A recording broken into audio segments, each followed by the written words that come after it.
Okay, folks, we are now entering the Abraham Lincoln exhibit.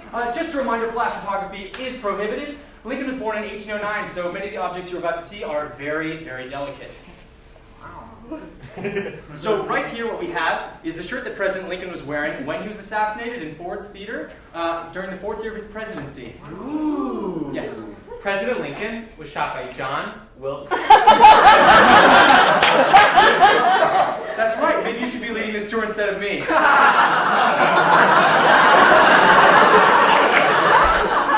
he died, Lincoln had in his possession his father's pocket watch. He had a letter from his wife, Mary Todd, and of course, he had, as always, his piece.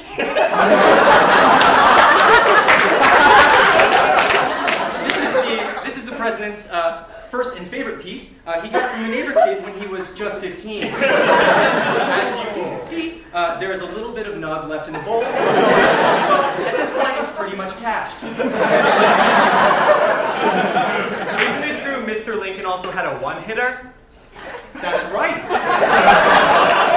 This is the president's one-hitter here, which used less frequently but served as a convenient way of getting high in the Oval Office. You can pass it around just as President Lincoln did with Secretary of State William Seward in 1861.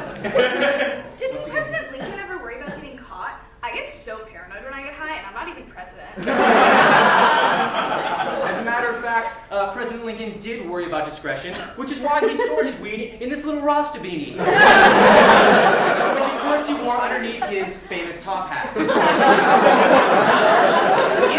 Inside the beanie, there's a little baggie with almost an eighth left in it, which historians believe Lincoln must have picked up from his guy about 2 days prior to his death.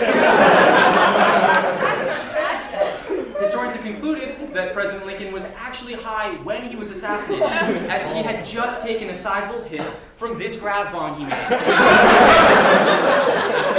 This grav bong is incredibly old. I always get so overwhelmed when I'm high. Like this one time I was at this music festival in British Columbia called Shambhala, and it was like a super supportive environment, but when DJ Global Rampage played at the Pagoda, there was this guy doing like finger light tricks, and I was like, can you do that somewhere else? But everyone around me was like super into it, and I got like so overwhelmed in my own head. Did anything like that ever happen to Lincoln?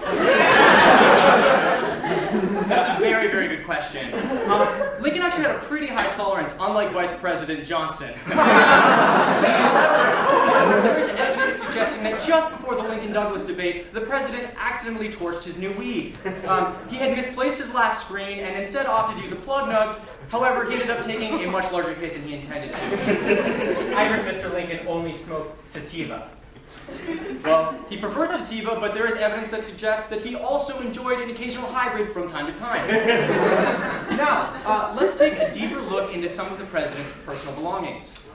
Right here, we have a half-eaten bag of Gardettos, the president's favorite munchie. Here we have the president's favorite necktie, which he wore on the day of his wedding. And here, we have the president's lucky pair of marijuana leaf socks, which he ordered on Grass City forums and also wore on the day of his wedding. Isn't it true that Mr. Lincoln wrote the first draft of the Gettysburg Address on rolling tapes? Yes, it is. Well, if there are no more questions, that brings us to the end of our tour. Please be sure to stop by the gift shop on your way out to purchase a novelty replica of the Emancipation Proclamation, as well as some Chiba shoes, prepared just as they were by Lincoln in the White